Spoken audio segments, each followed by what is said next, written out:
A patient with myasthenia gravis presents with general muscle weakness and muscle fatigue, but we want to know physiologically what structures are being affected and where these structures are located.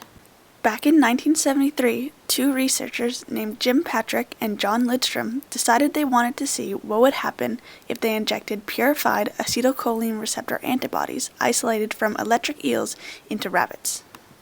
The rabbits presented with flaccid paralysis, and our keen researchers Patrick and Lidstrom were able to recognize that the rabbits had many of the same symptoms as a patient with myasthenia gravis. Through additional experimentation, researchers were able to confirm that myasthenia gravis is an autoimmune disease of self-reacting antibodies targeting acetylcholine receptors at the neuromuscular junction.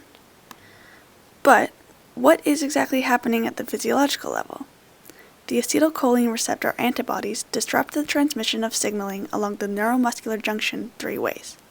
First of all, antibodies bind directly to the acetylcholine receptor alpha unit, which alters the receptor's function. They promote the endocytosis and degradation of acetylcholine receptors. And lastly, and most importantly, the antibodies activate the complement branch of the immune system, which leads to the destruction of the postsynaptic surface. These changes at the neuromuscular junction results in the sarcolemma being less excitable and responsive to acetylcholine that is being released from the presynaptic membrane. It should be noted that there is no change in the amount of acetylcholine being released from vesicles exocytosing from the presynaptic membrane, and there is no change in the frequency of vesicles being released.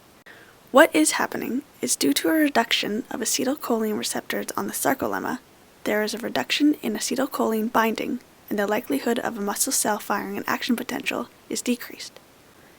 The amplitude of end plate potentials along a muscle cell are diminished, so much so that the threshold required to fire an action potential in the muscle cell cannot be reached, ultimately causing the muscle weakness, paralysis, and fatigue of an individual with myasthenia gravis.